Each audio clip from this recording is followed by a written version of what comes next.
Good evening. How you doing, YouTubers? I'm alright, I suppose. Apart from, sometimes you wonder, where's my flaming youth? Then it's like, you remember, oh, that's right, it's gone. But never mind. I thought that some of you out there might appreciate a little bedtime story. As a preamble, I was in the library yesterday and there was something, I knew that I was looking for a book, and I just kept, instead of doing what I normally do in the library, which is get a few of the new releases from up on the first floor and newly taken back ones, I just kept searching the shelves for a bit, and then this is the book that I was drawn to. New Zealand Police, The Shocking Truth, Cover-Ups and Cop-Outs by somebody called Tom Lewis. And up to page 55, I couldn't believe what I was reading. Listen to this. I arrested my first murderer shortly after my detective's qualifying course, and it was a most unpleasant inquiry. A young couple, aged 17 and 18 years respectively, had a young son aged 15 months. These were the days before the domestic purposes benefit, and a young man fathering a child out of wedlock was required by law to support that child until it was 16. I didn't know that. I remember when the DPB came in and how it made a big difference for a lot of women. And a lot of men were quite annoyed too. That their women had the financial means to get away from the creeps. Not that all men are creeps, you understand. There's some lovely ones out there, somewhere. So I didn't know that. I didn't know that was the case, but it explains a lot of what's happened in my life anyway. These two young people were immature and ill-equipped to be parents. The young man had returned to his family home, leaving the mother and his young son on their own. He still visited them, although he was later to admit it was more for his own sexual gratification than to see his son. Wouldn't that be typical of so many people?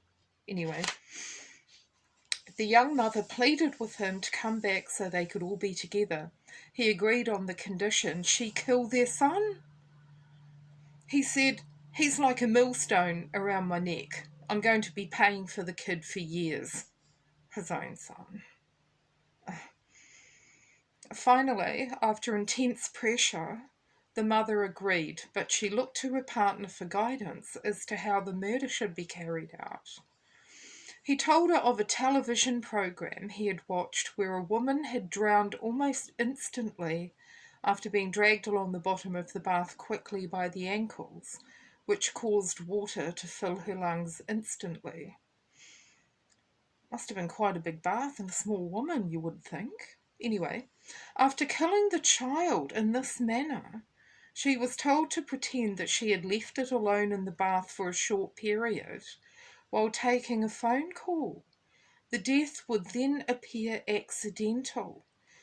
The killing was carried out as planned. The uniform branch attended the death and treated it as an accident.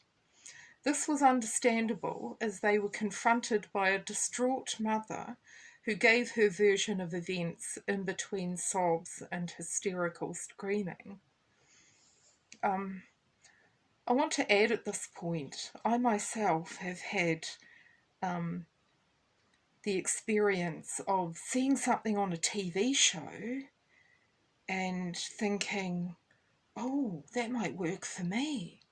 Like, in my case, it was, if I get myself caught shoplifting, then a nice cop, a friendly lady cop down at the police station is going to say to me, why did you did that? Why did you do that? And so then I'd be able to tell them that I was, let's just say, in very unhappy circumstances at home. And she would say, oh, that's dreadful, dear. Well, we'll get you out of that. And, yeah, she sorted out the problem on the TV show. So there I was at 12, just turned 13, I think I was. And let's just say, real life is not like what it is on TV. But that's another, or that's yeah, wow.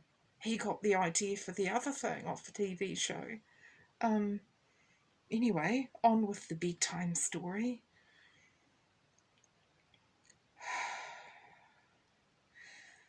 One of the constables decided that the file should go to the CIB before going to the coroner, and the acting chief detective, Dave Warner, assigned the investigation to me.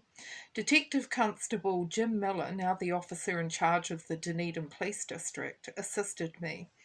Our suspicions were aroused when we read the file. As family men, we found it hard to believe that any mother would leave a young child in a bath unattended for a lengthy period.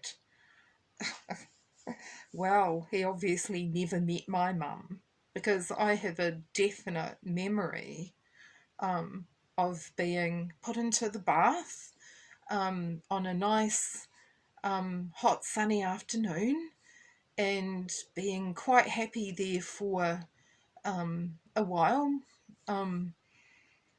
until after like ages, the sun had gone away totally. I was sitting in a stone cold bath, wondering where was mum, getting quite distressed because suddenly I needed to go to the toilet, and I could not, try as I might, I was just too little to get out of the bath. This was the state house we had up in Pine Hill, New Haven Street, up on the top floor. It was a two-storey place, and I remember getting most upset because obviously I did poos in the bath, and then I was really scared because I didn't know what it was really, and just all these sort of brown sausage-shaped poo things getting in the way of me trying to get out of the bath. I was frightened and cold, and I must have been making quite a bit of noise to attract my dad's attention, possibly. Maybe I heard his car pull up, and because I remember him opening the door and seeing what was up and then going and getting my mum. And yeah, yeah, I was pretty small, and yeah, I must have been quite distressed because I had this definite memory of the poos around the bath, the edges of the bath being quite in a lot of motion. So yeah, I was clearly struggling to get out of the bath by myself before that happened, and plus the fact that I was freezing cold because I'd been in the bath for so long on my own in the bathroom with the door shut. So yeah, I guess you have to care about your kid a bit more than what my mum did about me. Sorry, mum. But yeah, facts are facts. Yeah, she just did not want a girl. Thought she was going to have all boys, and yeah, she wasn't very happy to see me when I popped out. Anyway, back to the story. Background checks on the two parents revealed that McEwen, the father of the child, was a heavy drinker and associated with criminals and undesirables. Robson, the mother, had become pregnant at 16, and although more intelligent than McEwen, often the way, isn't it? Us clever girls seem to attract not so intelligent men a lot of the time.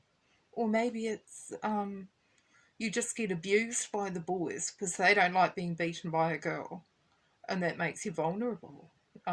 Anyway, yeah, and although more intelligent than McEwen, was very much under his influence. Our inquiries started with their associates, and it was there we got our breakthrough. The criminal class are not, as a rule, very loyal to each other. Good to know. And among McEwen's friends, we found a few who were willing to talk. Even though they were criminals, they drew the line at murdering babies, and they repeated what McEwen had told them Sharon had drowned the kid. As a result of these interviews, we were able to establish that McEwen regarded the child as a liability, and although Robson was alleged to have murdered the child, it was thought that he was the instigator. That would be right, and wouldn't surprise me if he was a little bit violent towards her too. Yeah. I don't think she would have done that very happily. But anyway, just the fact that she did it at all is upsetting. No judgment. Detective Constable Miller and I went to McEwen's home at Mosgiel. After a preliminary chat, he agreed to accompany us to the CIB office for questioning. At the same time, Detective Barbara Kelk was interviewing Robson. After lengthy interviews, both confessed, and they were jointly charged with the murder of their son. McEwen described in detail in a signed statement how he had masterminded the murder as a result of watching a television program. The program showed a woman murdered in the bath. Actually, I don't even feel I should be saying this because it might give creeps ideas. But anyway, after her husband violently grabbed her ankles and pulled her underwater from one end of the bath to the other, causing almost immediate loss of consciousness and drowning. Robson admitted that she had carried out McEwen's instructions, and when the baby lost consciousness, she left it lying under the water to ensure it drowned. At the subsequent High Court murder trial, both defence counsel attacked the way the admissions had been obtained and the length of the interviews. It was claimed that both McEwen and Robson had been intimidated, and the interviewers had worn them down, and eventually they had agreed to anything. They attempted to have the admissions made by Robson and McEwen thrown out. They were unsuccessful. Good. And both Robson and McEwen were convicted of their son's murder and sentenced to life imprisonment. McEwen's lawyer immediately appealed to the Court of Appeal against his client's conviction, which was unsuccessful. Undeterred, he appealed to the Privy Council in London. This appeal was also rejected. The McEwen family were simple working-class people, and they could not accept that their son could be found guilty of murder when he was not present when the crime was committed. They sent death threats to the officer in charge of the case and to me. Well, if that's the sort of thing they do, no wonder their son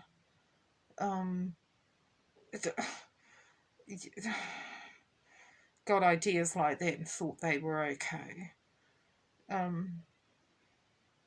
Anyway, they sent death threats to the officer in charge of the case and to me. Rather than have them arrested and charged, we asked the head of the CIB to warn them. It was apparent that much of this unpleasantness could have been avoided if their son's lawyer had explained the law to them and how it applied to their son.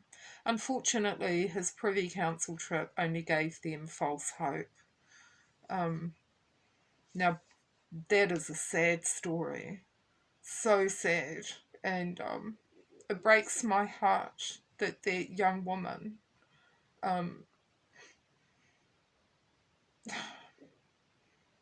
did that. And something that I can relate to in a way. I also had an experience where, let's just say, the father was reluctant. He didn't think our child was his, which of course it was, and it is. And there was one day we were having a big argument, and I was like, no, I'm not giving you my last $10 because our daughter is sick and I'm taking her to the doctor. And that's it. And he wouldn't listen. We had a big argument, but of course I was adamant. And so he stormed out in a huff, leaving the door slightly open, I remember, the front door, which was a bit annoying because me and my daughter, who was a wee baby, she was about 1 at the time, were in the bath. And I'll never forget her just sitting there looking really glum and sick. And suddenly I literally heard a voice right behind this ear whisper to me, "Go on, slip a head under the water." And I was like, eh? I couldn't believe what I was hearing. And it was like this spirit thing took that for tell me more, because it started saying all these other things like, go on, it won't hurt her, and then you'll be free of this man. She'll be at peace, and you'll be free of that tie. You won't need to put up with him ever again. And I admit that I was thinking, yeah, it would be nice not to have to put up with him anymore. But it was like, I'm not killing my baby. I'm not drowning my baby in a bath. I'd have to live with that. I love my baby. And so then this voice started. I mean, it was so creepy. It was frightening. Really scary. And it was the first time, I mean, it wasn't the first time I had a voice say to me, because a week before I was 8, when I moved in with my family to the house we lived in Queen Street, I was up in my bedroom, fiddling about with my books and putting them in my bookcase, and my eyes just happened to fall on the PowerPoint, and this voice said to me, "Go on, put your fingers in there, quick." So I just kind of, and did it. I got a hell of a shock, of course, as my fingers touched the socket, and this electric shock went right up my arm and into my chest. And then I was like, I'm not doing what you tell me to anymore. Yeah, I've never forgotten that either. Just, that was the first evil spirit voice that I remember. And it was, just the urgent tone and the sort of commanding tone. And I was just a kid. It was a week before I was 8, and clearly just a bit naive. But yeah, just this, go on, stick your fingers in there, quick. And so anyway, that at least was very short. But just this, about this voice, this evil spirit trying to pressure me to drown my baby in the bath.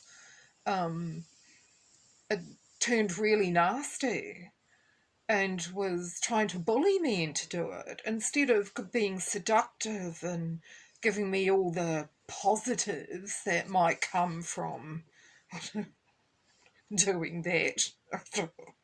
Although to me there would be no good, no good at all, because yeah, you'd have to live with yourself. Um,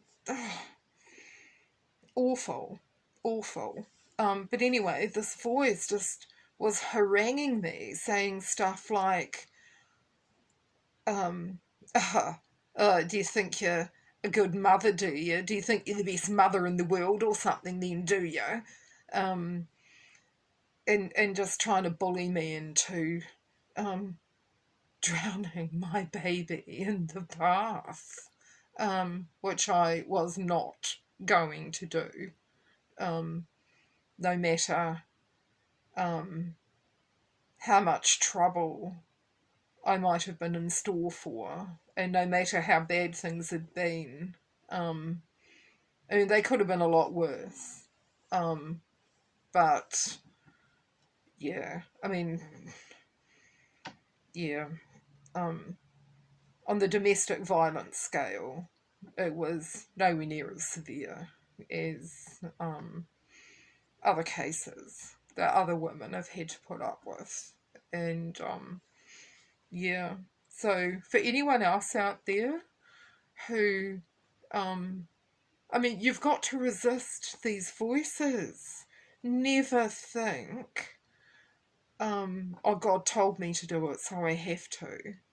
God, like the real God, the only one that matters, will never tell you to do anything evil or that's wrong. And obviously, killing a baby is wrong. And yeah, you're really going to get in trouble for it, aren't you? The world will hate you. You'll end up in jail once the baby is born. Don't want to get into any abortion debate or discussion. Yeah, yeah. Don't just resist those voices that tell you to do bad things. You don't have to do them, and you'd better not do them if you know what's good for you. So be strong and resist and do what's right, and understand that spirits are people without bodies, and you don't want them anywhere near you if you can help it. And that's where having Jesus as your personal Lord and Saviour is a big help. Yeah. So, a sad story. And,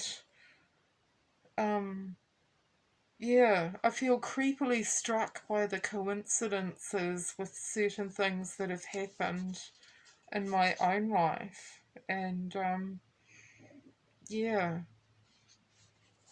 please hang on to yourselves out there. Hang on to yourself. Stay strong. Do what's right. Oh, excuse my. I was trying not to let anyone see my hobo gloves that I need to wear to keep my hands warm. Yeah. And wherever you are in the world, if you're watching this, I hope you have a good night's sleep and a really good day tomorrow. Yeah. So, God bless you all. Live good lives. Take care of yourselves. Night.